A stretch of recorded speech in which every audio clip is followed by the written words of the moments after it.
up everybody, it's 2Bricks, and I know what you're thinking, it's been 84 years since I last uploaded to my channel. It has been a very long time, and for that I do of course apologize.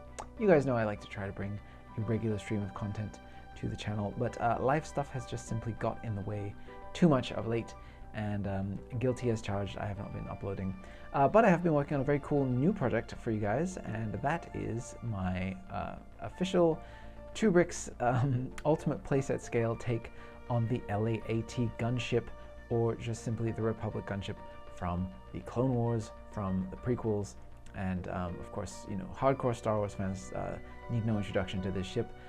There have been a number of incredible mocks of this made over the years, and especially in, I feel like, the last couple of years, I've seen some absolute smashing ones, ones that stand out in my memory.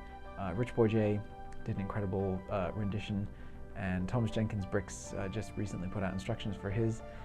These are models that are absolutely top end, sit on a shelf and look gorgeous models. That is not the thing that I try to strive for on this channel. I'm trying to create an ultimate playset scale model.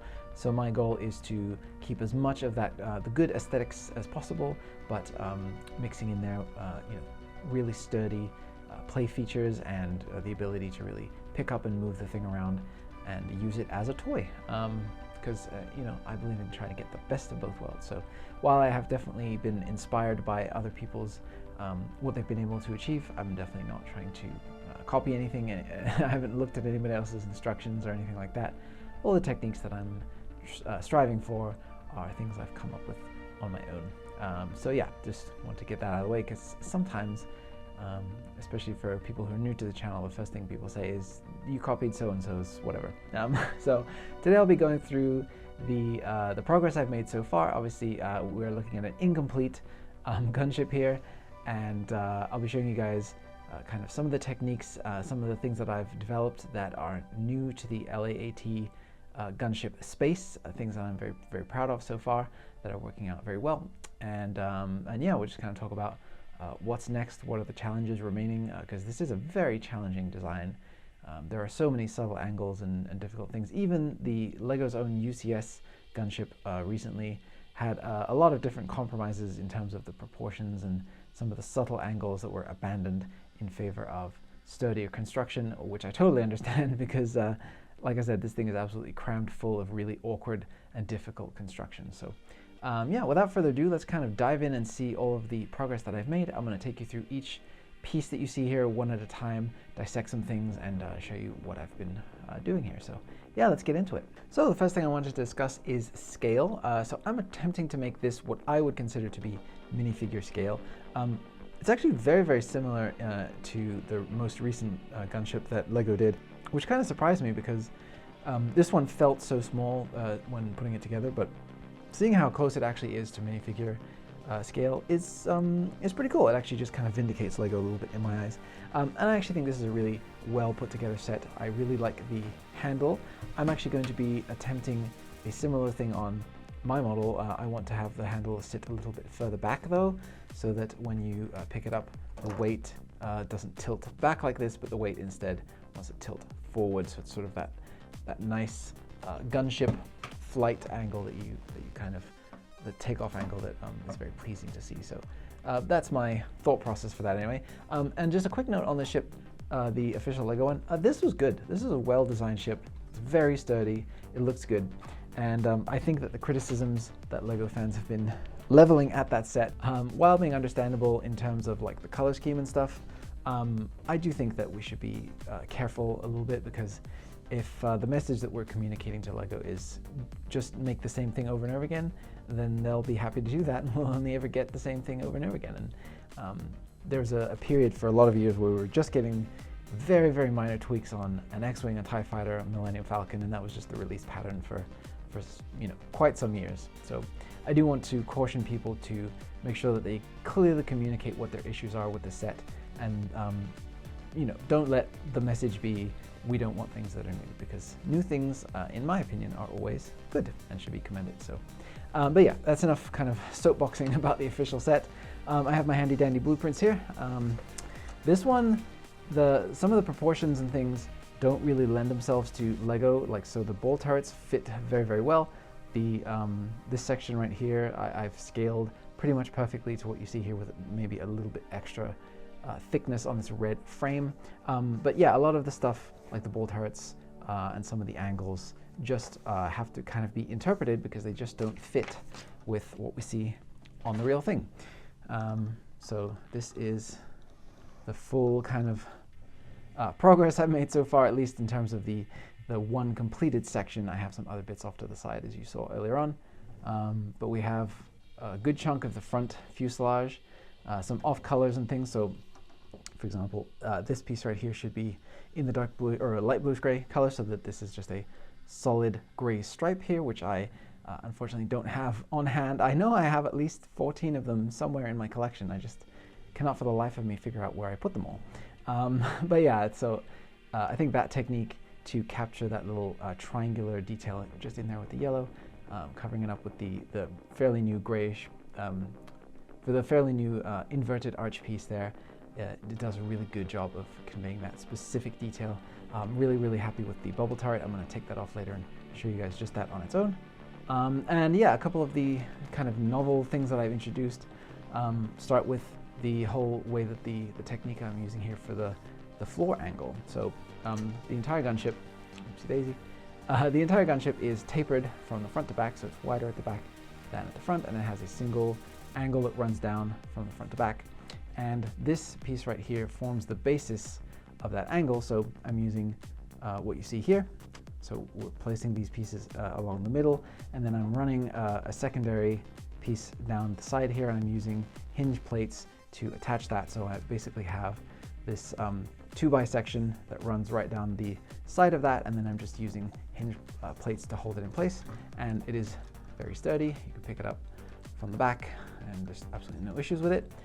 So the way that that's different from what a lot of people do is that a lot of people use Technic beams and bricks to form the floor of the gunships in order to gain strength and stability.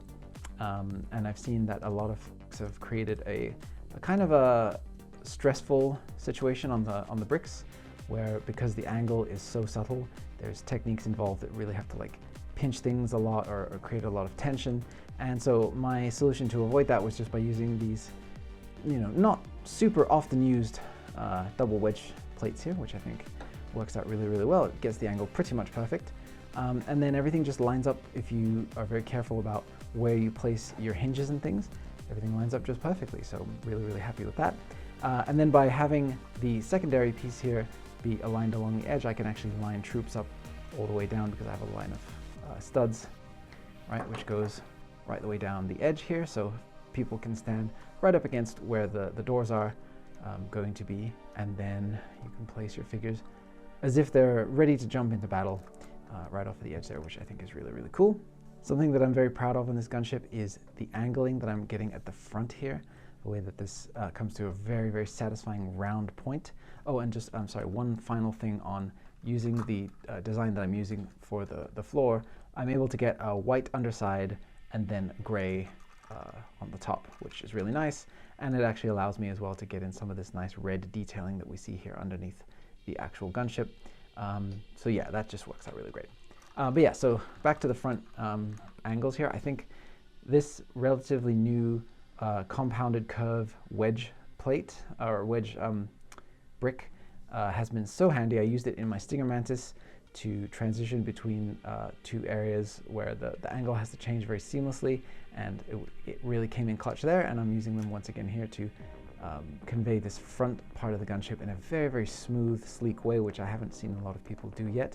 Usually there are like multiple layers of different curve slopes kind of angled off in different ways, and I think this just kind of solves that problem all in one. And I'm very, very happy with that. I'm also happy with the fact that I've been able to get the two-tone stripe in here with the dark gray at the bottom and then the light gray at the top. This is how it is in Attack of the Clones, as far as I can tell. I've never seen anybody else do this, to my knowledge.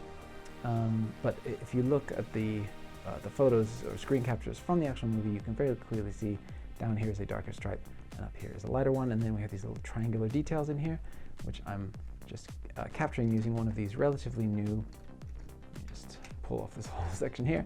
One of these relatively new semi-rounded tiles with the single jumper stud on it. And that is actually what is holding in this entire canopy section. So the idea is that the, if I can just place this back on here, whoop, that the canopy hinges forward around this part right here. So that would be how you get your troop in and out, or your pilot. For now, that's how it's working, but I may end up changing that later on. We will see how it goes. But the point was I wanted to get around having to remove this top bubble section right here. I wanted that to be fixed in place, so I built this frame around that windshield so that it wouldn't have to be pulled off in order to get your clone in there. So I'm happy with how that's looking. The only thing is it's attached with a single stud, which is always a little bit of a question mark. So if I can make that work, I'm going to keep it that way, but we'll see. Okay, so I just pulled off the bubble turret so you guys can see a little bit more clearly in here. So the next section that I'm really proud of is the way that this plate in here all comes together. So I'm transitioning between a sideways plate built structure in here and then a vertical kind of brick built structure up on the top, and then finishing it off with these panel pieces that just allow for these angles to come together pretty seamlessly there. And I'm very, very pleased about that. And also the way that the bubble turret is tucked in here very nicely. There's pieces around on all sides keeping it locked in place, so you can swivel the ball without this housing moving around with it, which is really nice, because some of the gunships that I've seen, even the Lego Playset ones, have that where this is sort of loosey-goosey, but my one is locked in place very securely, so I'm happy with that. In here, I'm really happy with the detailing, as far as, you know, having the door here with the two green lights to indicate that we're, I guess it's pressurized towards the front section, and then, you know, keeping it fairly clean in here and just using this hinge plate here and here, these hinged, what do you call it, like the two-part hinge to put these side sections in place, and then having the top section be attached differently. Actually, funny story, this isn't technically attached as of right now, it's just sitting in here, but I'll show you guys that in a little bit. But the way that it all just comes together is very, very smooth and seamless, and it's pretty sturdy. Like, you can grip around and not really damage much of anything. So that's, you know, something that I'm very happy with, and it hasn't even really been secured yet, so that's very encouraging for sure. And then continuing to take a look at some of the detailing in here, so you can see that I have the gray stripes. I'm not entirely finished. I have a couple of missing pieces here, but the dark gray stripes are to help to cover up some of the gaps underneath here. So you can see there's a few of these grill tiles that are just covering up the parts where the various hinged sections meet. And then also I have a plate running down the center of here to just kind of help to give a little bit of extra rigidity to some of the parts where, again, there's multiple plates that are meeting in the middle that have a gap in them, and I didn't want to be able to have a weak spot right there. So, but then it kind of steps down, and then this is the main, you know, just by single plate. But let me get this guy. So this is the main kind of entrance way into the back portion of the ship, or from the front. And I wanted to make sure that a clone trooper could fit through there, so I've actually very heavily tailored this door, this space right here, to be able to exactly fit the shape of a minifig. So, you know, we have the arches up there to accommodate their head, and then the gaps here where it's 4 wide for their arms to be able to fit through. So a minifig can fully walk through this section, which I'm really happy with. And then these are the attachment points here for the bubble turrets. And the engineering that has gone into this whole section right here, I don't know if I can fully explain it to you, but let me try to take this off. Maybe it'll make it easier. So essentially, this all had to plug into the underside of the ship here. Sorry, let's do this without anything falling off. So I have sandwiched in between the wedges and the plates that make up the floor, I have a bracket piece which runs up into here. And then that bracket piece connects to other bracket pieces seamlessly all the way up and is connected and kind of pinched together with this column. So the column runs all the way down underneath into the floor and then up into the, meeting up with the Technic structure that is going to support the whole upper part of the ship. So that makes this section right here quite sturdy, even though it's built at an angle where it doesn't quite want to line up. You can see here that even I've had to use a wedge piece here with a wedge cut out of it in order to kind of situate this stud in here and give it the room. So basically, like, the way that this section is separate from the rest means that this doesn't want to quite line up nicely. So I had to do a lot of fudging in order to get all of this to connect up in here into the Technic frame of the ship. So long story short, that means that when I pick this up, all of the weight isn't just being supported by just the front part of the ship here connected down. It's actually carried through here a little bit as well, and that's going to help with the stability in the long run to keep this model from collapsing or doing anything that we don't want it to do in the long term. So, and then having taken this off, you can kind of see here it's extremely tailored to fit into the spot that it needs to be in. There's a gap here which is for the arm of the bubble turrets to be able to operate unimpeded. That is actually there on the gunship. This section I'm still working on a way to get the nice L-shaped yellow detailing in there. It's just I kept this on here as a reminder that I need to do that. But then once this all fits into place here, it's so seamless, it fits in so, and the parts just line up without any kind of stress or anything like that, but they just touch right up against each other the way that you would want them to. So it's absolutely perfect, and I'm so happy with how all those angles worked out, because it's just what it needs to be. So yeah, very happy with that. So I'm going to start peeling some stuff off and show you the interior structure of this. Oh, and before I do, I just wanted to give you also a look at, I never did show you this. So the back section here just comes away, and it's just the gap down the middle of this is sitting around this lime green curved slope here, so that just keeps it in place, and then it just lines up there absolutely perfectly. And what I've done is I've eliminated the studs that you quite often see with these this technique. So people tend to use a different shaped windshield which has visible studs right here, and it kind of interferes with the view through the window. But I've made it so that you have a nice clear, full clear window here that you can see your clone trooper right under there, you know, without any impediments to that. So very happy with that. All I had to do is make it so that a part of the red frame actually goes with it when you remove the window, and I think that that's absolutely fine. So yeah, really happy with how all that kind of worked out. And yeah, let me just go ahead and kind of peel off all of this so you can see the internal structure.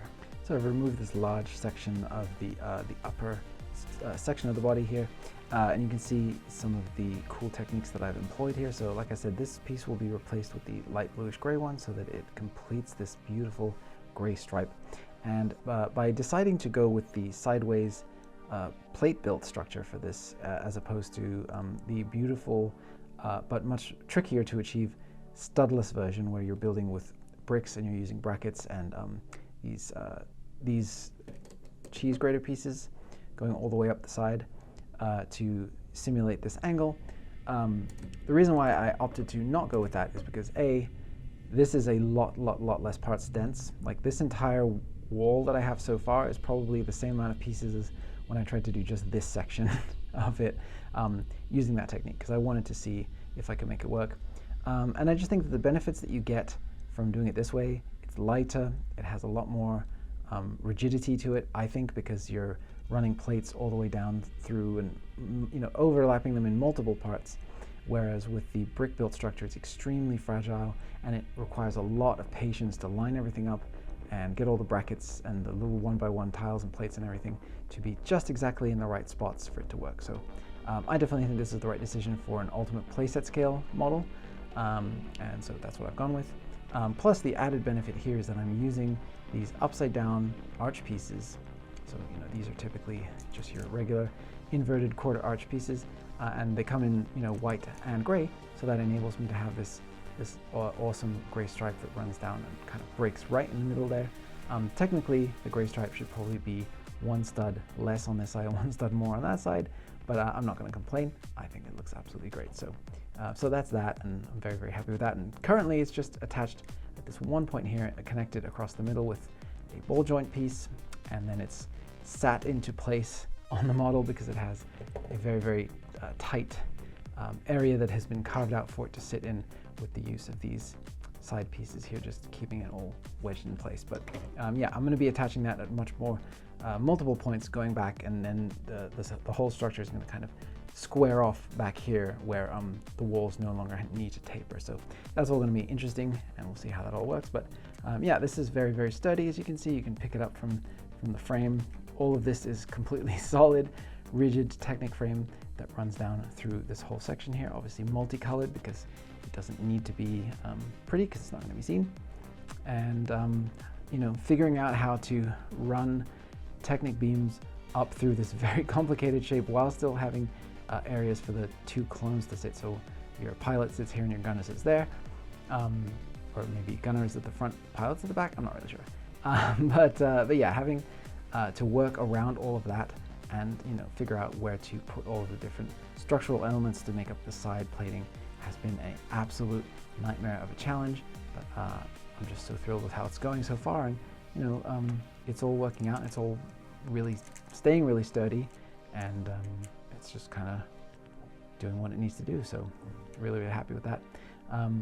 The transition here from a uneven number of studs at the front here, so it's, you know, 3 out to what is it, 5 or 7, and then back to 5 again, and then into 4 right here. That was a really tricky area to figure out, and just kind of all of the odd, interesting connection points. You'll see those when you build it, I guess. Whoops, taking it apart too much now. But yeah, you can see in here there's some rounded plates and some hollow studded plates and things to achieve some of the weird angle changes, and yeah, just weird kind of Lego geometry changes that I'm having to work with. So definitely a challenging model, but I'm really enjoying figuring all this out, because this is, you know, the stuff that Lego is made of, right? It's these challenges that we live for. So yeah, really getting a kick out of this. And next up we have the bubble turret. So this is using a temporary piece just to fill out the dome back here, because I only had one of these domes in the trans clear. So apologies for all of the kind of visual noise of the print back here, but yeah, this is going to be much cleaner design once I get that final piece in there, and I'm just very happy with the overall shaping of it. What I like about it is the fact that naturally, using these hemisphere pieces, you get kind of an elongated oval shape. You don't get a sphere because it's wider in this dimension than in this dimension. But then when you add the frame over the top and kind of bulk it up in that dimension, then you sort of squint your eyes and you get a roughly spherical overall proportion. So I really like that about it. I am considering adding the extra strut that goes across the side here, using some more flex tube, and I have all the connection points figured out for it. It's just, it does then once again make this even bulkier on this side, so it's no longer a sphere once again, and I'm just kind of deciding if I like that better or not, but the option for sure is there. The other thing is I want to minimize the amount of cutting of flex tube that you have to do, because I really, even though it is a legal building technique from Lego, I just don't like cutting it, and I don't like having other people to have to cut it for their own models, or, you know, for the instructions. So if I can get away with not doing that, then I will. But for now, I really like it, but I will have to see once I get the other clear dome in there how I'm feeling about it. But the connection points back here are all very sturdy, and it does allow for some posability. Oh, the only thing is, so I'm using these clips to attach to the fingered hinges, which is a connection that works, but is very weak. It's not you know, designed to be that way. So when you are posing the ball, what you want to do is basically grab it from back here and do all your posing that way, because if you grab it from the bubble, you can kind of knock these loose. And I mean, it's not a huge deal, you just go like that and just pop it back in again, but just kind of the way, the necessity of the dimensions for this piece, how it had to go to get the shape in there, I ended up having to use a slightly weaker connection point. But yeah, I think with all the detailing in here, with the yellow on the top and the clips, the way that the dish came out, that all works absolutely great. Even the clone in here, he has a nice little seat with some handholds there to show that he's operating the gunner turret, so that all works out great. And he has a really nice plush seat to sit in as well. So, you know, this whole design worked out really well, and these flex tubes are available in white, although they are a lot more expensive. So I'm seeing how I like the gray. I'm letting it sit with me, and I'm kind of giving it, you know, letting it marinate, I guess, as I make the decision of whether or not to purchase the white one, and also whether I want to make the instructions for mine have the white flex tube. So we'll see. You can let me know what you prefer in the comments. I'm sure the vast majority of people will say white, just because it's more uniform, but it's kind of like a gray metallic beam here with a lot of rivets in it, and if you look at the reference material from the actual movie. So this isn't like terribly inaccurate. So I don't know.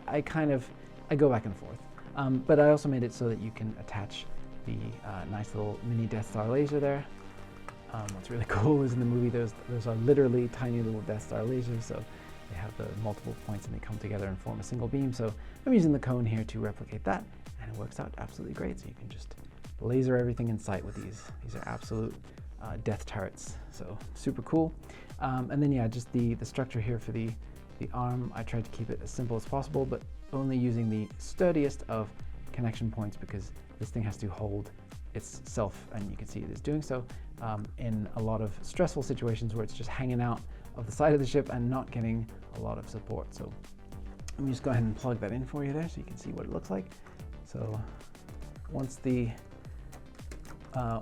thing is plugged in, it's very, very sturdy, and then you can actually swing the arm forward into this cutout notch right here, and it will sort of rest and support itself in there naturally. So you have a nice connection point in there to give it a little bit of extra stability. So that's really cool. And then yeah, you can just pose the bubble in firing mode or whichever direction that you like. And there's even a little bit of flex in the kind of up and down, so you can get a little bit of a downward tilt to it as well. So it really looks like it's strafing the ground forces there. So yeah, I think that looks absolutely perfect. Super happy with it. And last but not least, we'll take a look at some of the little bits off to the side here. So this is the start of the wings. So you can see here I have the bull turrets, and these are actually spherical. I'm using a design that I have not seen anybody else use before, and I'm super duper happy with it. So I'm really excited to show you how I did that. But I'll just show you the underside here first. We have the missiles that are held in place like you would expect them to be. There's 4 of them like there should be. And then we have the little lime green accents off to the side here, which is sort of a warning indicator for maybe crews that are working on the wing, to just let them know like, hey, there's a transparent dome here, don't put your foot through it. So that's kind of a cool thing. That's there on the real thing, and I was happy to be able to replicate that. And I have this really nice, sleek, studless look. So really the main part of the gunship that will have studs on it is the part that runs down the side here of the this section right here. And there's just kind of like the necessary studs, but most of the rest of the surface will be very flat and studless. So it's going to be an interesting mix, and I think a very artful balance of studded and non-studded surfaces. But the secret sauce to this, of how I did it, is that I'm using these, what are these called? Kind of nose cone wedge pieces here to hold these domes in place, and these are the variant that have the handle on them. And when you use this bracket to give a little bit of extra relief off of the surface for this, there's enough of a gap, like actually just a perfect size gap in there to accommodate the handle and to pinch it securely in place. And then when you have this nice round frame built around it, it stops it from going anywhere. And you can move this around, you can hit it, and those will not come out. And I know that a lot of people have in the past relied on a technique of essentially just jamming the regular hemisphere pieces without the handle attachment, and using kind of friction to get them situated in there. This technique works much better in my opinion, because you don't have to worry about the pieces falling out. You get the nice detailing in there, the whole kind of internal cannon assembly with the top and bottom cannons, and then it's all just held in place, and it won't go anywhere. So that's kind of like, to me, I think this is the biggest leap forward that I've contributed to the gunship building community, is this technique right here. So hopefully that's going to be something that a lot of people are going to respond to. I'm also using the relatively new, actually really new, just released this summer, wedge plates, or wedge bricks here at the back. Sloped bricks, oh my goodness, I can't talk. Which came with the E-Wing set and also the new Ghost, that give you this really, really nice shallow angle just to achieve angle here at the back of the wings. So I don't have to do any tricky building and, really, really kind of tight angled plates that kind of overlap and stuff back here. It's just very, very simple sideways building with the regular old slopes in there. So really happy with all of that. And then this will be the part where the wing starts to transition into the upper part here with the sort of engine venting details and stuff like that. So that's going to kind of be the overall size of it roughly. And then at the top here we have the engine. So that's kind of like each of the stages. But yeah, I just wanted to show you this because I thought it was a cool technique that I came up with here. So I have these clips that just give you the shape of this very recognizable vent detail in here, which you can see in the movie. And it was something I really wanted to get in there. I've seen a few different solutions for it, and I wanted to come up with one that was really, really simple. So literally just everything's clipped onto a bar at the back, and then you get your nice detailing at the front. And I have to just figure out a way to situate that in the wing, and then sort of cover over the top of it with some kind of a unique detailing. But yeah, I think it's going to work out really well, and well, we'll see. And then lastly, I have the beginnings of the rocket launcher cones. This is a detail that everybody does really differently on their gunships. I wanted to go with a simple method here, so I'm just using these elongated, sloped, curved slopes that are all connected around some of these 1x1 bricks with the studs on all sides, and then I'm using another one of those to represent the kind of open hole, sort of a slit look that this whole barrel section has at the front here, which I guess is to vent as the rocket is coming out, allow all the explosive force to be released so it doesn't split the tube open.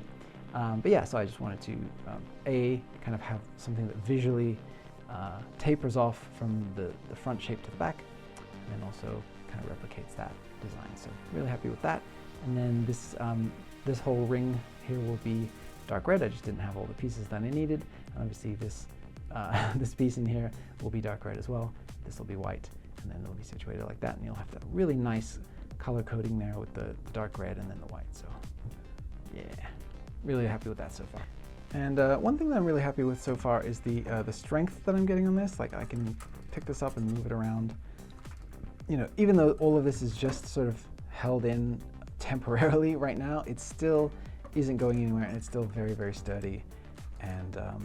And that's kind of my main thing, is I want for people to be able to grab these models of mine, pick them up, put them down, and not worry about extraneous details falling off. Obviously, you do need to learn the kind of optimal handling points of any Lego model, and once you have those in mind, you can just go and, you know, do whatever you want with it, because you know that it's gonna hold together. So I really want this to be the strongest gunship out there, and so far I'm really happy with how that's going. So even with the really fragile bull turret arm, it holds itself together very, very well, and there's no issues so far. So yeah, couldn't be happier with that. So what's next for the model? So I have to figure out, this is a very, very temporary back door here. I'm pretty sure that this scale is going to be just a little bit off. But basically I have to build up a frame that goes up here and connects into the larger body section here to finish off. Obviously these panels have to be finished off. All the correct colors have to be put in place. But basically it's just a matter of continuing this back and then figuring out an attachment point mounting for the wings, and then the gunship is pretty much well and good. The back section here has some complicated, interesting details with some vents and other things that are going to be tricky to capture just right. And once again, everybody that builds a gunship has their own unique take on it, so I'm sure I will have something cool for that. And then there's a couple of speeder bikes which get kind of mounted onto this door back here, and I think that this detail is supposed to be the sort of attachment mounting point for those. So I'm just going ahead and put roughly a structure in here that I think is roughly what it needs to look like. I haven't really studied that area too closely yet, but just wanted to put a placeholder piece in here to show you guys that that's what's going to be back there.